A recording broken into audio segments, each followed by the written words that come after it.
This is Bait, life outside the Federal Witness Protection Act. Hey, it's Suze, and welcome to tonight's episode of Life Outside WITSEC. You know what? I can't find the other half of my stun gun. I decided to bail from the United States into Mexico again based on a fucking sting operation going on in India with a bunch of corrupt cops. So, you know what? My stuff is still kind of miscombobulated in my bag. So, but anyway, I'm so glad I was able to escape that damn shit. Let me tell you, dude. You know what? I talked to my company, LRS Healthcare, last night. I told them that there was some additional something's not right. And you know what? It's like they didn't really, I mean, they took it seriously, but they didn't.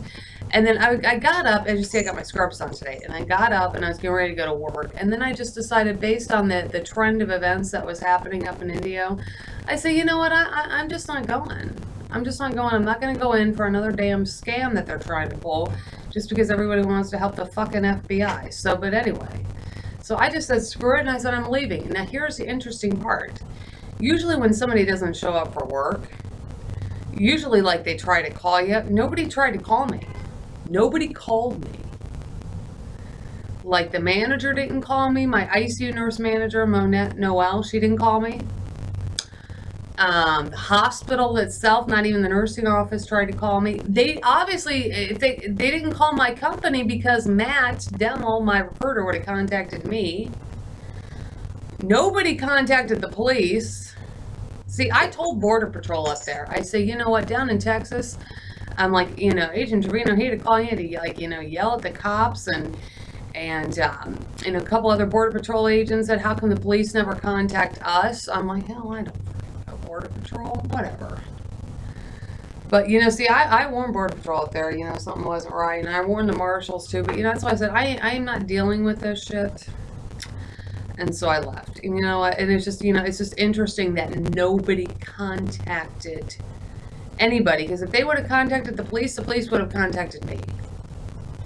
Interestingly, when I was at the Greyhound station, it was kind of scary. There were like, there was a sheriff's vehicle and then some other vehicle, like it was like a brown van pulled up like at the same time, you know, into the parking lot. And I thought maybe they were going to come talk to me.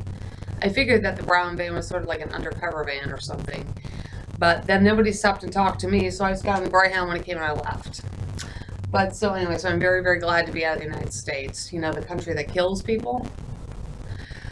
Speaking of which, that 22-page paper that I have sent to many members of Congress called Genocide, America's Love Affair with Al-Qaeda, the 20-year saga of the man ICE can't deport because of everyone else, that is available on Amazon. It cost you just under $1, available worldwide. You know, that was one of the options Attorney Randy Roski said when we were going over crap back in 2009. I mean, one was to go to the FBI to try to get my money back from this operative, government operative, CIA operative Mark Moore. Not concerned about anything else, of course.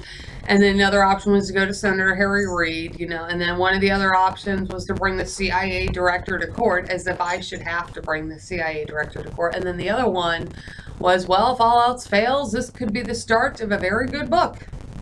Here you are, a nice little non-criminal nurse who was only trying to help the federal government, and you got screwed repeatedly over the years.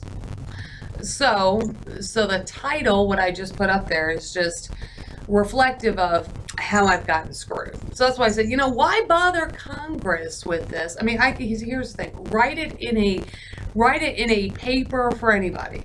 If Congress ever wants to like start taking some responsibility for this shit when it comes to terrorism, other than Senator Harry Reid opening up an FBI investigation and then witnesses going missing, you know, I mean, that would be nice. But in the meantime, I'm going to make them look like the bunch of assholes that they are. Assholes. So, but in that book, it actually lists all of the witnesses that I know of that would have direct information on this terrorism case and would be able to identify the man considered by more than one government agency to be a terrorist or involved in terrorism. Has this photo in it too.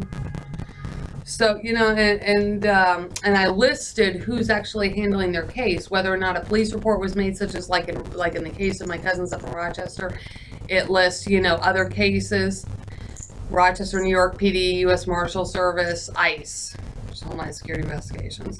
But it goes into that. And, the goal is to kind of show it in an impact form as to, the magnitude of of our government killing themselves when they don't want to, killing the American people when they don't want to prosecute a case for whatever ridiculous reason that they want to come up with. But so I've sent the same paper to Congress and hoping that they'll do something about it. But like I say, you can buy it on Amazon for 99 cents. Amazon Kindle. Okay, so when I was at the Greyhound station, I was reading, this is a great book, Comparative Legal Approaches to Homeland Security and Anti-Terrorism. And I love the fact how it talks about our country being, America, that'd be your country because I'm in Mexico, your country being stupid. But, this is really, really interesting. Apparently there's all these treaties with the UN that what our government is supposed to do, or if a government signs a treaty with the United Nations, they're supposed to do this. Okay, so now get this. Okay, so in talking about these treaties, it says this is clearly delineated in Articles 27 and 46 of the Geneva Convention on the Law of Treaties and widely accepted as a cornerstone principle of international law. Also, another main feature of these treaties is the inclusion of the no safe haven for terrorist rule, which requires that countries that have located suspected terrorists within its territory must either prosecute the individual for wrongdoing or extradite the individual to a country which will prosecute. The failure to honor this clause can lead to sanctions and other Security Council enforcement actions, as Libya experienced when it failed to adequately prosecute or turn over to a third country. So, it's very interesting. To the best, like I said, and the United States is in violation of some UN treaties when it comes to terrorism, and they're also in violation of many treaties when it comes to humanitarian rights, human rights, and so forth. So it's like a double whammy. And, I thought to myself, well, I suppose I contacted the UN Security Council. I suppose I could try them again. I think I actually contacted the UN Security Council just with my ICE letter, if I recall correctly. I don't know, maybe it's then I think on the other hand, I think to myself, America is so far up the UN's ass that even if they realize the fact that, America was supposed to prosecute this terrorist, what, that's what I said. Their headquarters is right in New York City. So, I just find it highly unlikely that the UN is going to come down on a country in which their headquarters is located within that country. I suppose I could try another UN office. Just don't try the main branch. Like I said, that's full of dumb Americans. But anyway, apparently a country, when they identify terrorists, apparently they're supposed to prosecute them. And this is a bunch of stuff they came out after 9/11. Apparently worldwide. So this is a great book, Comparative Legal Approaches to Homeland Security and Anti-Terrorism, and then it talks about international law components, EU and international law considerations. Yeah, there's a lot of supposed to's in this case. I don't think all the witnesses are supposed to be missing. I don't think that they were supposed to let the terrorists out of prison back in the North Las Vegas Detention Center back in 2005. I guess Senior Special Agent Peter Lazar with Homeland Security Investigations, the guy that was sitting at my dining table in 2005, the one that met my now missing son, I guess he was supposed to arrest him. So I guess you could say that Peter Lazar did his job. He was supposed to arrest him. The fact that he never got prosecuted, well, I suppose that you can't actually hold Agent Lazaro liable if they just decided not to prosecute him for whatever the hell reason. For whatever the hell reason. That's a damn stupid FBI for you in the damn stupid U.S. Attorney's Office, but I'm telling you, dude. And then suspectedly pawn kids for terrorism information and then take everybody out nationwide.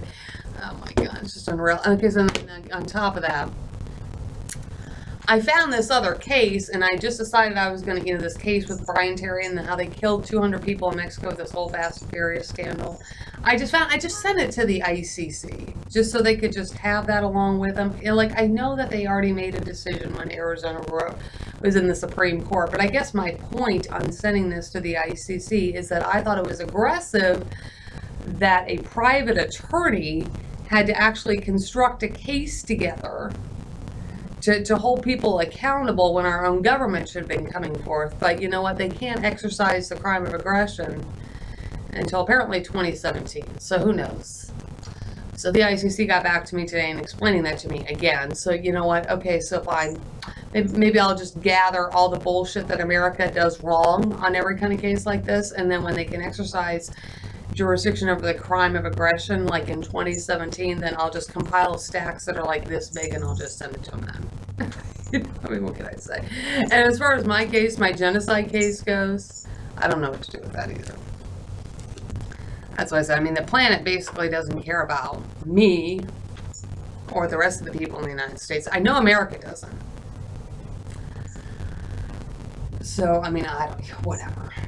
Whatever. I tried to see if I could get some help from a Border Patrol agent, a couple Border Patrol agents today, and some Customs agents. I was trying to see if they could find me another agent with HSI, another special agent. Just because I'm not in Houston where my other one is. The other one that knows what he's doing. I don't know, they kind of blew me off. And so, like, Customs was like, where are you going? I'm like, I'm going to Mexico. So the idea, you're not going to help me, I'm going to Mexico. Okay, so then, like, I get here, right? And I start getting emails and stuff and phone calls from all these travel nurse companies trying to lure me back to the United States with the promise of a job. Which will only probably be the promise of a job so they can, fuck me over again like they just did, in this whole Indio scandal. I don't know, dude. So, like, and then, like, one travel company even had the nerve to try to, like, solicit me back to Las Vegas, Nevada. The one in which the Las Vegas FBI, that fucking corrupt task force, and the corrupt U.S. Attorney's Office, and the corrupt DA, all told me to, like, get the hell out of town 4 years ago when Harry Reid opened up an FBI investigation. Oh, yeah, that'll be the last place that I'm going. But I'm still thinking, oh, my God, how much are they paying off Walter since they're trying to lure me back to corrupt Las Vegas, Nevada? So I said, dude, it's been a hell of a damn day. But, that's why I said, I mean, whatever. At least my short story book is online.